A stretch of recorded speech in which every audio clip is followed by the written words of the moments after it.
Well guys, we are just about halfway through July already, which means it's time for a quick recap as to what's to come for the Nintendo Switch 2. A lot of people are probably still wondering what's all happening, at least first party wise for Nintendo for the rest of this year, so I'm here to give you a quick little guide as to what to expect for the rest of the year, and also maybe what to expect for the very beginning of 2027.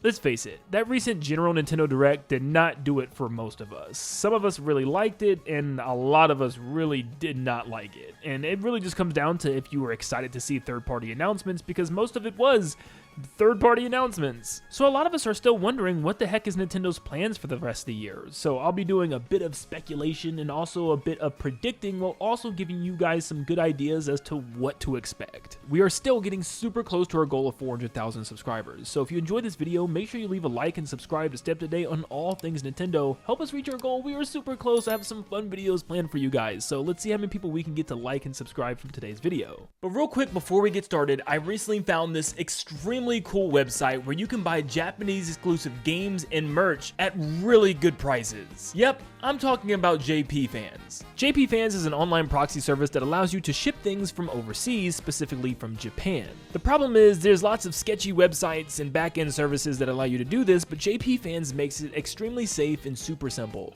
You simply just go to the website and search for a product you're looking for, and you'll get tons of options through various different sites you can use, like Mercari or even Amazon. So if you're looking for a specific Japanese-only video game or a toy or some type of merchandise, there's a good chance you can find it here and get it sent straight to you. JP Fans even has their own shipping calculator, so you can try to calculate how much it's going to cost you to have your item shipped to you. Not to mention you can use my code Nin10 to get an additional 20% off of shipping fees. Also, make sure to use my referral link so that way you can also get 50% off, which is over $80 in coupons. Something else that's pretty cool is you can even check out inspection pictures and videos that you can pay for your products to see how they're looking while they sit in your own personal warehouse before sending off to you. Once again, use my special link down below to get your products right now from JP Fans, and a huge thanks to JP Fans for sponsoring today's video. Well, first off, we have another game coming out this month at the Rhythm Heaven Groove for the Switch 1 and Switch 2. We have Switch 2 exclusive Splatoon Raiders that comes out on the 23rd, so we're getting very close to that one.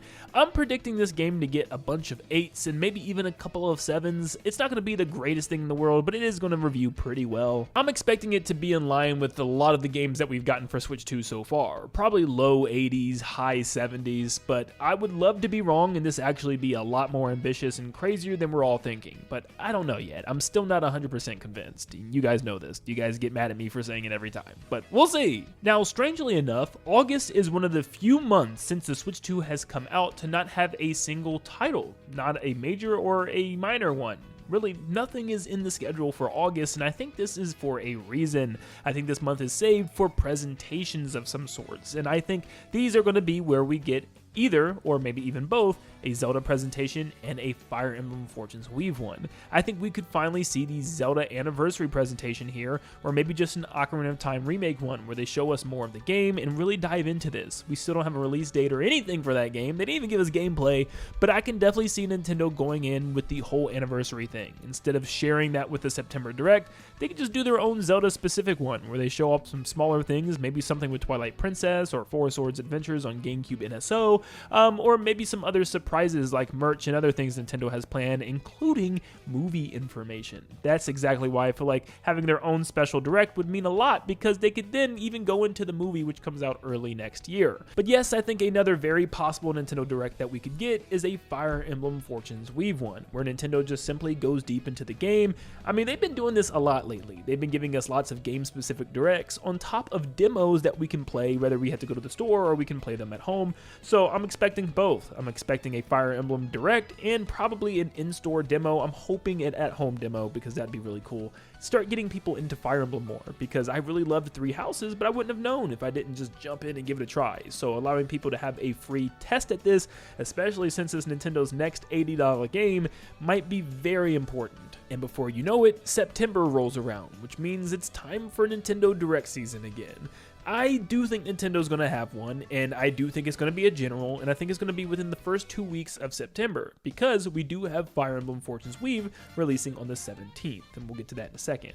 But I think to start the month, Nintendo is going to host another Nintendo Direct, And I know I say this a lot, but I feel like this is the one that we have been waiting for to give us some information that's really valuable for us diehard Nintendo fans. We'll learn more about Switch 2 Sports and Zelda Ocarina of Time. We'll get some big games announced here like Metroid Ravenous, which yes, is a leaked 2D Metroid game leaked by Nintendo themselves, and yeah, I think it could be time we see 3D Mario, or something close to it. Something big enough to really unite the community. You know, I'm sorry, I had to say it.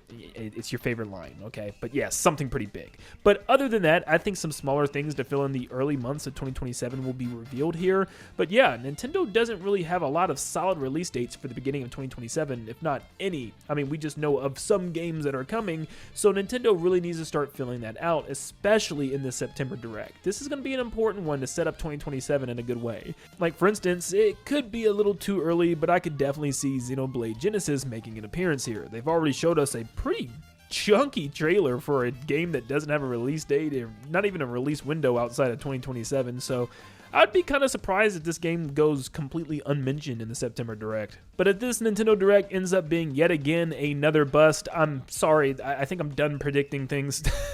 But anyways, let's move on to September 17th, where Fire Emblem Fortune's Weave releases. I think this game is going to do very well. You're going to see a bunch of 8s and 9s across the board, and it's going to be very similarly reviewed as Three Houses. In fact, if you just watch these trailers and watch what they showed us in the Directs, this game looks very familiar to Three Houses. Instead of 3 houses or 3 different stories, which technically Three Houses has 4 different story paths you can take, this game has 4 different character paths that you can take. And it even has returning characters from Three Houses. So yeah, you're going to have your relationship stuff and the stuff that people really missed from Three Houses that Engage didn't really give them. So I think this one's going to resonate and put everything back the way it was going with Three Houses. This is going to be a really big game for September. But then we have October with Switch Sports Resort. I think this game is just going to be okay. I think it's going to get lots of 7s and 8s, and it's going to be probably mid to high 70s on Metacritic. I think it's just not going to resonate with everybody because it's the Switch Sports all over again, on top of the fact that there's not going to be a whole bunch of content unless they have plans to add more sports. But I do think they're going to bring a lot of things back from Wii Sports Resort, like the stamps and stuff, to give you things to replay. Plus, all these modes are going to be playable online, which Wii Sports Resort wasn't. So I think that's going to be a plus, but it's just going to be okay. We're going to be, it's going to come, it's going to go, and people are going to move on. I do think Mario Kart World is gearing up for a massive 2.0 update, but I think we have to get there first. Right now, currently, we just got the 1.7 update, which gave us new Knockout Tour rallies. We still have 6 more rallies for them to give us, so I do think that's what we're going to be seeing for the rest of this year. It's going to be 2 smaller updates, just adding some more of these rallies, and maybe also some other small things, quality of life changes, some patches, stuff that you normally get, bug fixes, but nothing massive yet, because I think the beginning of 2027 is when we're going to truly start to see that big update for Mario Kart World, the real meat and potatoes content, maybe even potentially paid DLC. I know some people feel weird about that with it being an $80 game, as also some people really want that. So we're just going to have to wait and see, but I do feel like that big update is coming, but we're going to have to wait for version 2.0 for that. And then, of course, Nintendo's going to close out the year in November with the Legend of Zelda Ocarina of Time remake. That's going to go head-to-head with GTA 6. It's going to be a crazy month, but I do think this is going to be a very ambitious remake, but it's not going to go as far as a lot of people wanted. Like, for instance, I'm not 100% sure if it's going to have that light dungeon that we all want that got cut from the original game or something like that. But overall, it's going to be an awesome remake with amazing visuals and some really cool additions.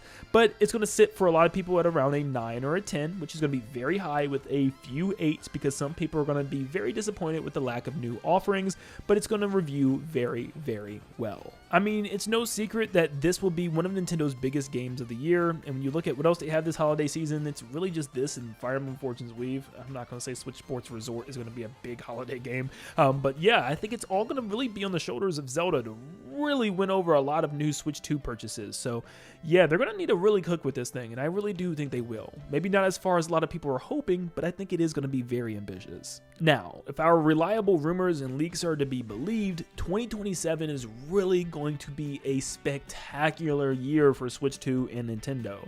I mean, according to our huge insider who's gotten everything right so far for the entirety of Switch 2's era, Nate the Hate said 3D Mario is next year. It was originally going to be this year, so if 3D Mario does happen next year, plus the leaked Metroid Ravenous, a brand new 2D Metroid probably from the Mercury Steam team, potentially finally our first huge update for Mario Kart World, Xenoblade Genesis, the next mainline Xenoblade game and the one that's apparently restarting a new story, and on top of all of that, a brand new gen for Pokemon being Gen 10, Pokemon Wind and Waves, you are really set up for an amazing year. And that's just some of the things that can happen. Remember, we are definitely still due for some major franchises like Luigi's Mansion, Kirby, Smash Brothers, shoot, even a Mario Sports or a Mario Party game. Plus, you know Nintendo likes to fill empty months with things like remakes, remasters, and even Switch 2 editions still. And we know Nate the Hate still said that we're going to be getting a Pikmin 4 Switch 2 edition, so we might even be able to expect that for next year as well. This summer is off to a great start. There's so many things to play, from Rhythm Heaven Groove, to Yoshi the Mysterious Book, to Star Fox, and even Splatoon Raiders. And it might not be everybody's cup of tea, or a lot of people might still be wanting something to be really hype about, but just give it some time. Nintendo is gearing up to have an awesome end to this year and an awesome start for 2027. But how excited are you for the future of Nintendo? Hopefully this video helped get you amped. Yes, the world is negative, and I have been pretty negative for the Switch 2's generation so far, but overall, I do want to look to the future, because right now I'm having a blast with the Nintendo releases this summer, and I can't wait to see what else is to come, especially that Zelda Ocarina of Time remake. But thank you so much for tuning in, and make sure you leave a like and subscribe to stay up to date on all things Nintendo, and I will see you all on the next one. Have a blessed day, guys. See ya.